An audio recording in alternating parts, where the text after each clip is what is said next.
All right, showing up late to work can cost you in the long run. Tiffany Daniels with Workforce Solutions joins us this morning to talk about that. Always good to see you. You too. Even when you're in here to deliver something of a lecture to everybody. Now, if you're running late this morning, you get to go. Just go. Go on time. Yes. Everybody else, we need to hear about why it's funny, but it's not really funny for people who are chronically late to work. Mm-hmm. Why is it such a problem? Well, there's two things. One is really just business.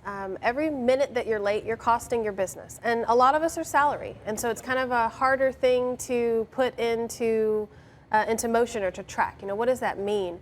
But studies have shown that an employee who is chronically late, someone who is late 10 minutes every single day, by the end of the year has effectively taken a 1 week paid vacation. That blows my mind. So it doesn't feel like a vacation to you, but when you're looking at your employer, I mean, they have effectively lost your work, your productivity for a week, but have paid you for that time. Yeah, and that is a big deal. Like we were just talking about, a lot of times when you come in, and a lot of workplaces, this is okay. You get your bearings, you get your cup of coffee, you take your coat off. So that's time that's maybe not lost, but that you're not right on task necessarily when you get in anyway. So you really need to be there. There's a reason they're telling you to be there whatever time they're telling you to be there.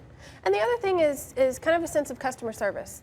If you went to a store and they said they were going to open at 9 and you're standing there at 9:07 and the doors aren't open, you're not going to be happy. Yeah.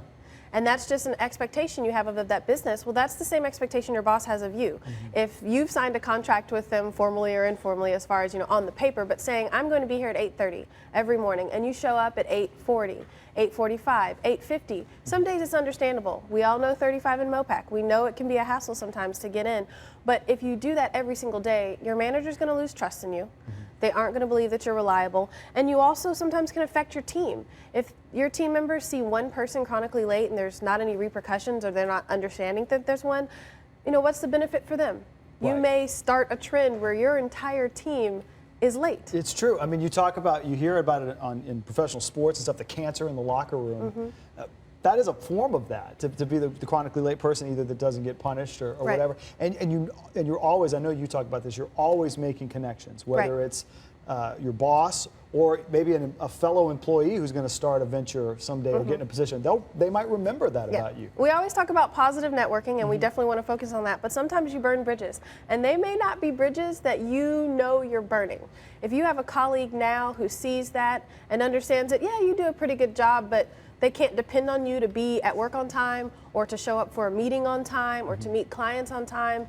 5 years from now, that person may be with another company, and their boss is going to see via LinkedIn or your resume that you two work together. They're going to ask them, what was it like to work with this person?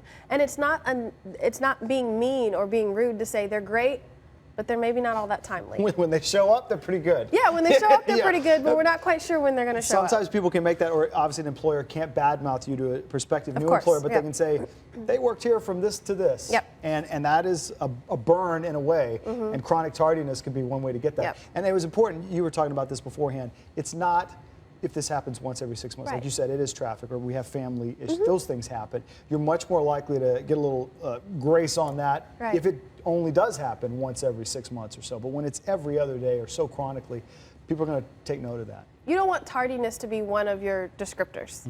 You don't want that to be what your manager says about you. You don't want that to be what your colleagues say about you. And you definitely don't want that to be what your customers or your clients say about you. Because if they're calling and you're not at your desk or you're not responsive, they're going to remember that. Yeah, so I know you do a lot of job coaching in your role too, as you get people ready to try to go get a job.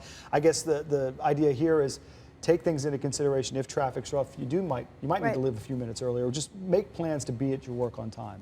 The best way is just to remember your expectations. If you expect a store to be open, if you expect a person that you're working with to answer the phone or respond to your emails, then it's best to be as responsive as you are expecting the rest of the world to be to you. Okay. Tiffany Daniels, Workforce. That was a nice, pleasant lecture. We got it. Okay, and now you're all free to go.